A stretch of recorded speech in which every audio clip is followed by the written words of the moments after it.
কি miss tree পোকা, কি এত ভাবছো? কতক্ষণ ধরে এসে তোমার পাশে এসে দাঁড়িয়ে আছি, তোমাকে কয়েকবার ডাকলাম, তাও তো সাড়া নেই। নিষ্পাপ চোখে তাকিয়ে দেখলাম এনজিও সংস্থা। অন্য সময় হলে এতক্ষণে ঝগড়া বাঁধিয়ে ফেলতাম, কিন্তু এখন সেই মুডে নেই আমি। আমাকে চুপ থাকতে দেখে এনাজ বলল। কি ব্যাপার, কথা বলছো না যে? মন খারাপ? আমি তার থেকে চোখ সরিয়ে ছোট্ট করে উত্তর দিলাম, না। আমার তো মনে হচ্ছে তোমার মন খারাপ। বললাম তো কিছু হয়নি। কি হয়েছে আমাকে বলতে পারো? আপনার তো ছাতা আছে, তাহলে আপনি এখানে কেন এলেন? কথা ঘুরিয়ে ফেললে। আমি কিছু জিজ্ঞেস করেছি। দেখলাম তুমি একা এখানে দাঁড়িয়ে আছো, তাই চলে এলাম। আপনি হঠাৎ কলেজে? কিছু কাগজ তুলতে এসেছিলাম। তাছাড়া একটা কাগজে প্রিন্সিপাল স্যারের একটা সিগনেচার লাগবে, তাই এসেছিলাম।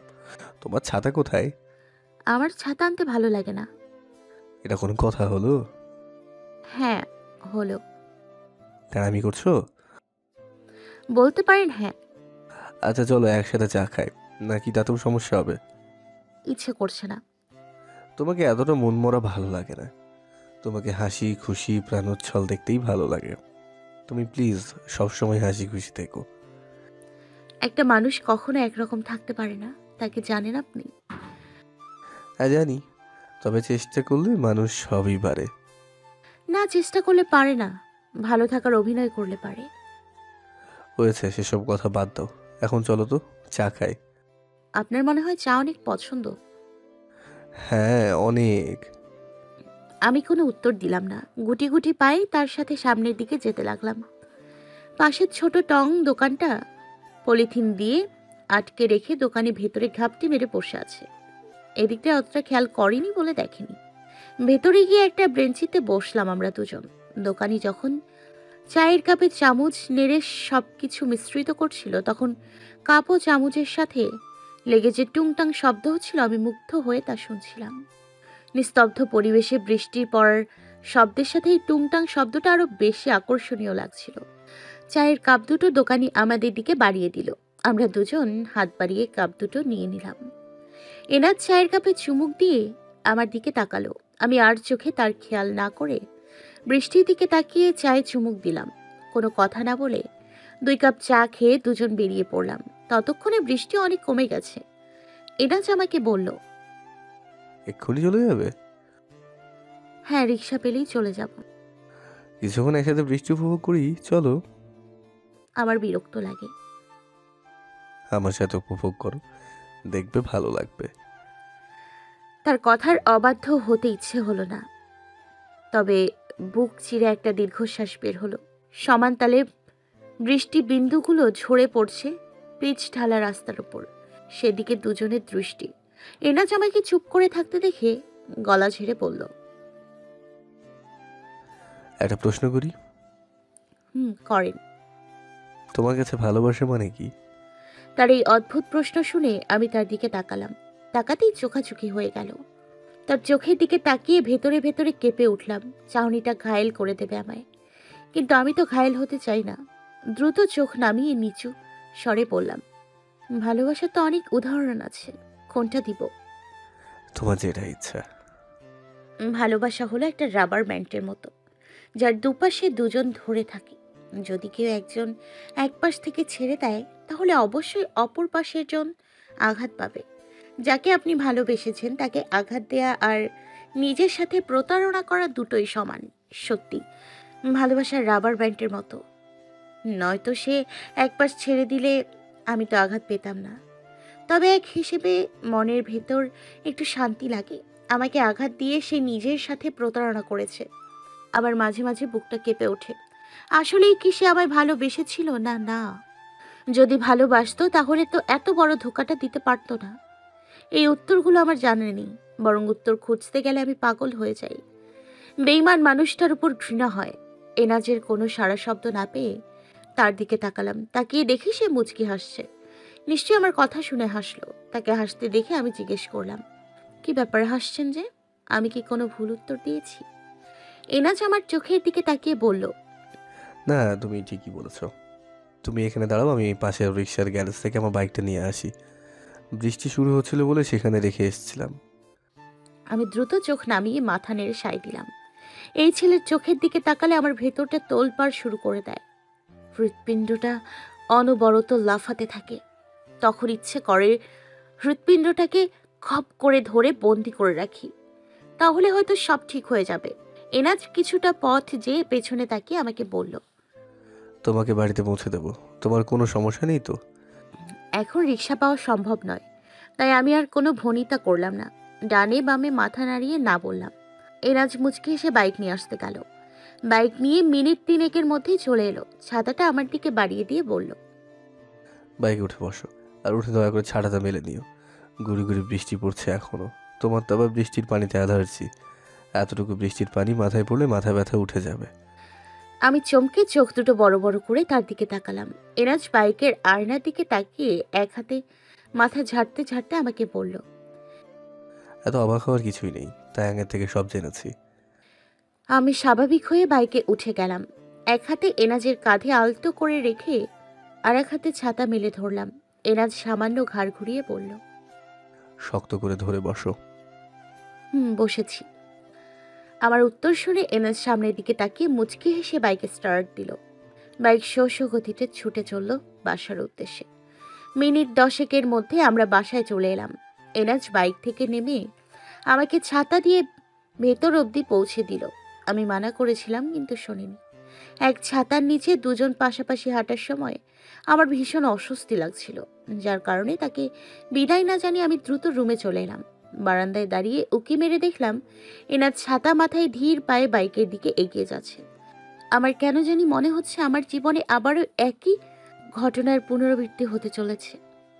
নোভা, এই নোভা, যাবি আমাদের সাথে? যদি যেতে চাস তাহলে জলদি ওঠ।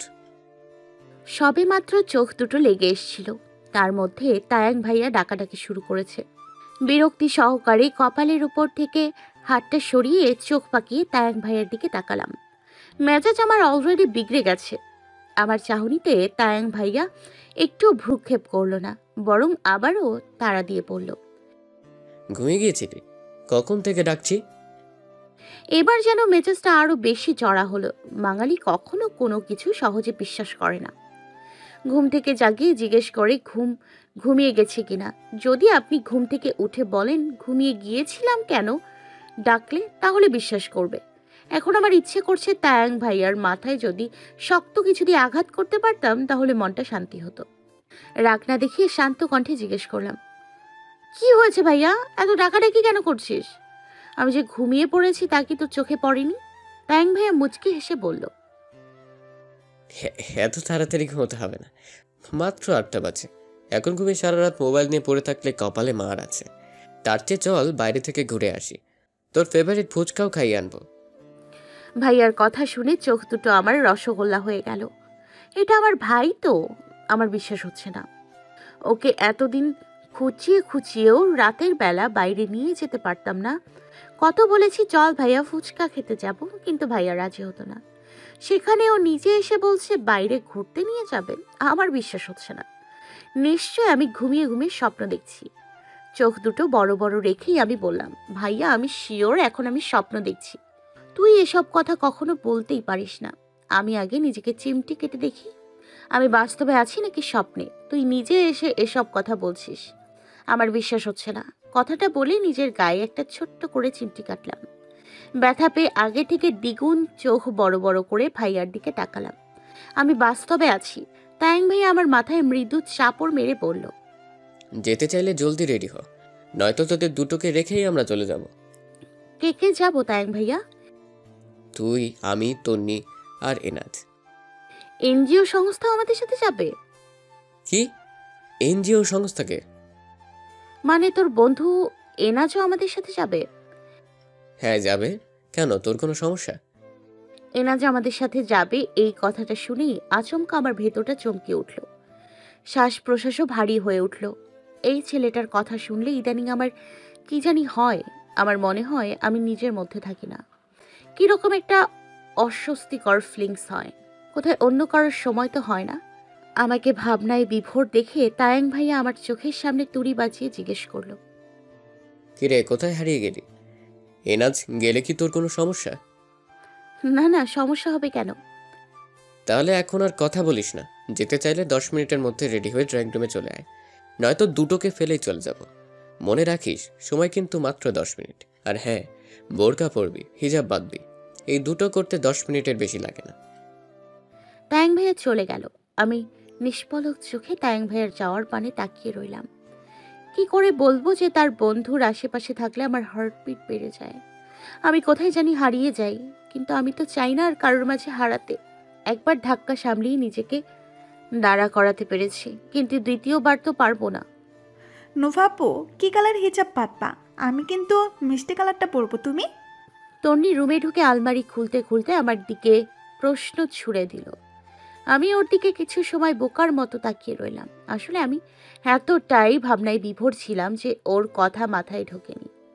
কয়েক মিনিট পর ওর কথা বুঝতে পারলাম। নিচু স্বরে ওকে বললাম, আকাশি রঙের হিজাবটা বের কর, সাথে কালো বোরকাটা, যেটার নিচে শাড়ি পাড়ের মতো কাজ আছে, ওই কালো বোরকাটা। আচ্ছা, আমি তাহলে চিকন পাড়ওয়ালা কালো বোরখাটা পরি। তন্নি, ঘটনাটা কি রে? তন্নি চোখ মুখ কুচকে আমার দিকে তাকিয়ে জিজ্ঞেস করলো। কিসের ঘটনা? তায়াং ভাইয়া হঠাৎ আমাদের নিয়ে বাইরে ফুচকা খেতে নিয়ে যাবে, তাও রাত 8টা বাজে। আমি তো প্রথমে শুনেই অবাক। আমার তো বিশ্বাস হচ্ছে না এটা আমাদের তায়াং ভাইয়া তো। আমিও প্রথমে অবাক হয়েছি, কিন্তু 2 দিন ধরে তোমার মন খারাপ। বৃষ্টির দিনেও নাকি তোমার মন অনেক খারাপ ছিল, সেটা অ্যানাস ভাই এসে আমাদের ভাইকে বলেছে। তারপর থেকে তুমি অনেক চুপচাপ থাকো, তাই আমাদের নিয়ে ঘুরতে বের হবে। দিনে তো ভাইয়ার সময় পায় না, তাই রাতের বেলা যাবে। তুই এত কিছু জানলি কি করে? বারে, আমার সামনে বসে তারা আলাপ আলোচনা করলো, আর আমি জানবো না? ও আচ্ছা, জলদি রেডি হ, অলরেডি 5 মিনিট চলে গেছে। তন্নিকে তাড়া দিয়ে আমিও তৈরি হতে চলে গেলাম। না চাইতেও মুখে এক চিলতে হাসি ফুটে উঠল। ভাইটার আমাদের সব দিকেই নজর। সেই বৃষ্টির দিনের ঘটনার পর আজ 2 দিন কেটে গেছে।